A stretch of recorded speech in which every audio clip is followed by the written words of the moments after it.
శ్రీ విష్ణు రూపాయ నమ శివాయ శ్రీ విద్య ప్రేక్షకులకి ఈరోజు స్వాగతం. ఈరోజు మనము 16th జనవరి నుంచి 31st జనవరి వరకు మేషరాశి వారికి ఎలా ఉండబోతుంది ఇప్పుడు మనం తెలుసుకోబోతున్నాము. ఈ నూతన సంవత్సరంలో గనక చూసుకున్నట్లయితే మేషరాశి వారికి కొన్ని విశేషమైన పరిణామాలు అయితే కాస్త రాబోయే రోజుల్లో ఏర్పడబోతున్నాయి అని, అలాగే ఈ నేను ఏవైతే రాశి ఫలాలు చెప్తున్నానో గోచరం లోపల నడుస్తున్న గ్రహస్థితి ఆధారంగా అయితే ఉండబోతున్నాయి అని, మీ జాతకం లోపల ఉన్న గ్రహస్థితి నడుస్తున్న దశ అంతర్దశ అనుసారంగా నేను చెప్పబోయే కొన్ని విషయాల లోపల మార్పు తప్పకుండా జరిగి తీరుద్ది. కాబట్టి మీ జాతకంలో ఉన్న గ్రహస్థితి దశ అంతర్దశ తెలుసుకొని ఈ రాశి ఫలాలు మీరు తెలుసుకోవడానికి ప్రయత్నించండి. అలాగే మీరు మీ రాశికి అదే రకంగా మీ జాతకానికి సంబంధించిన ఏవైనా విషయాలు కనుక తెలుసుకోవాలనుకున్నట్లయితే తప్పకుండా నా నుంచి మీరు తెలుసుకోవాలనుకున్నట్లయితే కమెంట్ చేయడానికి ప్రయత్నించండి. అపాయింట్మెంట్ తప్పకుండా మీరు తీసుకోవడానికి ప్రయత్నించండి. ఎందుకంటే చాలా సూక్ష్మంగా చూసుకొని, ఎందుకంటే ఈ సంవత్సరం మేషరాశి వారికి ఏంటంటే ఏళ్ళనాటి శని ప్రభావం మొదలవబోతుంది. దాని పరిణామాలు ప్రతి ఒక్క జాతకుడికి ప్రతి ఒక్క మేషరాశి వారికి వేరేలా ఉంటాయి, ఒకేలా అయితే అస్సలు ఉండవు. ఇప్పుడు చూసుకున్నట్లయితే మేషరాశి వారికి ప్రెజెంట్ గ్రహస్థితి కనుక ఏదైనా నెగటివ్ నడుస్తుందా అంటే, ఒకటి కుజుడు చతుర్థ స్థానంలో గోచరం నడుస్తుంది. అంటే మీ రాశ్యాధిపతి కుజుడు చతుర్థ స్థానంలో వక్రగతిలో ఉన్నాడు అని. ఈ కుజుడు కనుక చూసుకున్నట్లయితే 21st జనవరికి మిథున రాశి లోపల వెళ్ళబోతున్నాడు. అంటే నీచ రాశిని వదిలేసి తృతీయ స్థానం లోపల వెళ్ళబోతున్నాడు. మీకు కనుక చూసుకున్నట్లయితే 21st జనవరి తర్వాత వ్యక్తిగత జీవితం లోపల చాలా మార్పులు తప్పకుండా జరిగి తీరుతాయి. వ్యక్తిగత జీవితం అంటే ఏంటది తెలుసుకోండి. చాలా రోజుల నుంచి అలా మానసికంగా తెలియని ఒక రకమైన మెంటాలిటీ కాస్త డిస్టర్బ్ అయితే అయ్యింది. కానీ 21st తర్వాత అలా ఉండదు. డిస్టర్బ్ అయిన పర్వాలేదు, కానీ దాని నుంచి ఎలా బయటపడాలి, దానికి సంబంధించిన సొల్యూషన్ మీకు తప్పకుండా దక్కి తీరుద్ది. కాబట్టి 21 జనవరి వరకు కాస్త మీకు ఇలాగే మానసికమైన తెలియని ఒక రకమైన ఒత్తిడి, కుటుంబ పరంగా అదే రకంగా అజ్ఞాతం లోపల కాస్త భయం అయితే తప్పకుండా మీకు ఉండి తీరుద్ది. భౌతిక జీవితం లోపల కాస్త మీరు పొందాల్సిన వస్తువులు ఏవైతే ఉన్నాయో, రావాల్సిన వస్తువులు ఏవైతే ఉన్నాయో అటుపక్క నుంచి కాస్త అనవసరమైన ఖర్చులు ఎక్కువ జరిగే అవకాశం అయితే 21st జనవరి వరకు అయితే ఉండబోతున్నాయి. దాని తర్వాత నార్మల్గా అయితే మీకు ఉండబోతుంది. కానీ అప్పుడు అప్పుడు కూడా స్ట్రగల్ ఉంటుంది, స్ట్రగల్ లేదని కాదు, కానీ అప్పుడు మీకు స్ట్రగల్ ఏంటంటే సరైన దారి లోపల మీరు వెళ్తారు, సరైన దారి లోపల మీరు తప్పకుండా వెళ్తారు.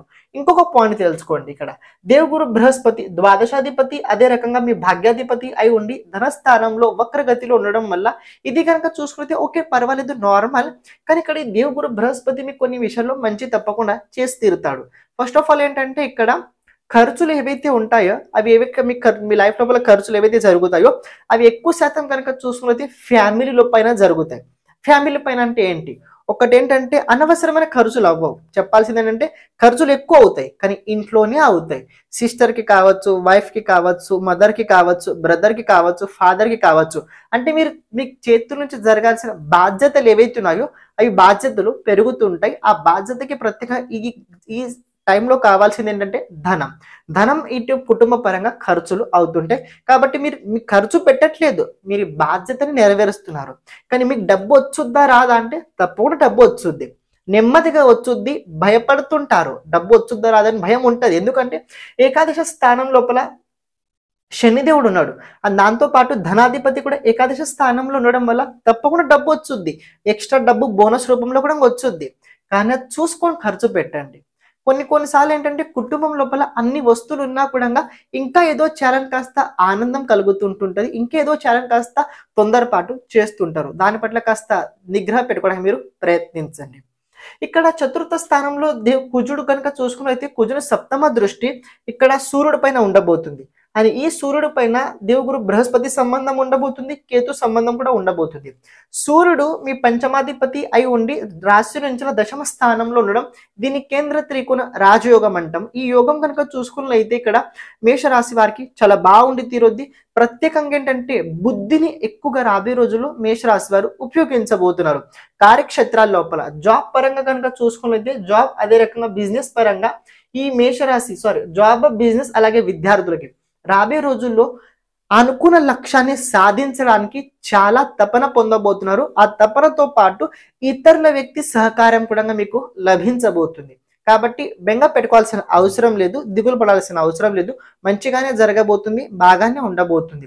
ఒక విషయం తెలుసుకోండి, ఈ సూర్యుడు ఇక్కడ మకర రాశిలో ఉన్న తర్వాత దేవగురు బృహస్పతి నవమ పంచమ సంయోగం ఇదేదైతే ఉంటుందో సామాజిక క్షేత్రాల లోపల రాజకీయ క్షేత్రాల లోపల ఎవరైనా ఉన్నట్లయితే మేషరాశి వారు అలాంటి వారికి ఫేమ్ చాలా అనుకోకుండా ఆకస్మికంగా లభించుద్ది.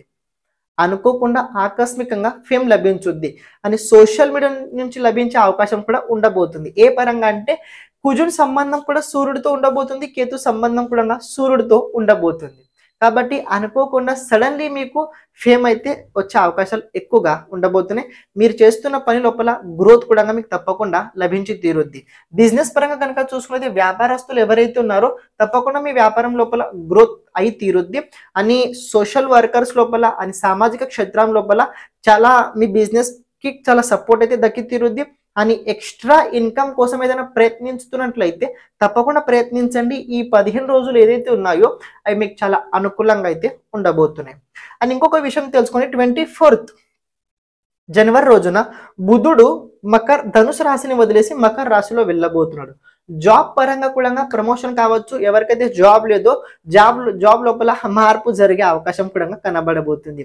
ఈ నెల లోపల 16th జనవరి తర్వాత మేషరాశి వారికి చాలా అనుకూలంగా తప్పకుండా ఉండబోతుంది.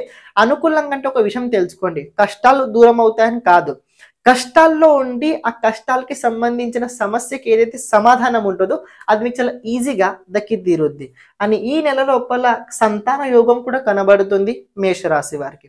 ఇంకొక విషయం తెలుసుకోండి, ఇక్కడ ఏకాదశ స్థానంలో శుక్రుడు అదే రకంగా శనిదేవుడు ఉండడం వల్ల అంటే మీ సప్తమాధిపతి అదే రకంగా ఏకాదశ స్థానంలో ఉండడం వల్ల వ్యాపారస్తులకి చాలా బాగుండబోతుంది, విద్యార్థులకి చాలా బాగుండబోతుంది. దేవగురు బృహస్పతి వక్రగతిలో ఉండడం వల్ల పెళ్లి యోగం కూడా ఇక్కడ మేషరాశి వారికి ఈ 16 రోజుల లోపల ఉండబోతుంది. ఆర్థిక క్షేత్రం లోపల మేషరాశి వారి దిగులు పడాల్సిన అవసరం అస్సలు లేదు. కేవలం హెల్త్ పరంగా ప్రత్యేకంగా ఈ హెల్త్ ఎవరిదంటే మీ మదర్ అలాగే మీ ఫాదర్ హెల్త్ పట్ల కాస్త చిన్న డిస్టర్బెన్స్ అయితే మీ కుటుంబం లోపల కలిగి తీరుద్ది. అని ఇంకొక విషయం కనుక చూసుకున్నట్లయితే విద్యార్థులకు కూడా ఈ 16 రోజుల లోపల చాలా బాగుండబోతుంది. కాబట్టి సమయాన్ని అస్సలు వృధా చేసుకోకుండా సమయాన్ని చాలా ఉపయోగించి దీన్ని మీరు ఎలా వాడుకుంటారో అది మీ చేతుల్లో. కొత్త విషయాలు తెలుసుకోండి, కొత్త విషయాలు తెలుసుకోవడానికి ప్రయత్నించండి. అవి తెలుసుకొని మీ లైఫ్ లోపల దాన్ని ఉపయోగించండి. కేవలం తెలుసుకోవడం కాదు, దాన్ని మన లైఫ్ లోపల ఎలా మనం ఉపయోగించుకోగలుగుతాము దాని గురించి దాన్ని ఎక్కువ తప్పన కష్టపడండి. ఒక విషయం తెలుసుకోండి, కష్టంతో అన్నీ వస్తాయండి, కానీ కష్టం ఎక్కడ పెట్టాలో తెలుసుకోండి. కొందరు ఏంటంటే కష్టం చేస్తారు కానీ రాంగ్ డైరెక్షన్లో కష్టపడుతుంటారు, అది ఎక్కువ శాతం అయితే ఉండదు. మనందరికీ తెలిసింది అక్కడ ఏదైతే కేటగిరీ ఉందో. కాబట్టి మేషరాశి వారికి 16 రోజులు ఏవైతే ఉన్నాయో బాగుండబోతుంది, దిగులు పడాల్సిన అవసరం లేదు. ప్రతిరోజు ఉదయం తొందరగా లేవండి, సూర్య నమస్కారాలు చేయండి, కుదిరినట్లయితే రాత్రి సమయకాలం లోపల తొందరగా పండుకోండి, బాగుంటారు అని డైలీ రాశి ఫలాల లోపల నేను ప్రతిరోజు చెప్తుంటే ఏవైతే పరిహారాలు చేయాలో అవి చేయండి, బాగుంటారు. శ్రీమాత్రే నమః.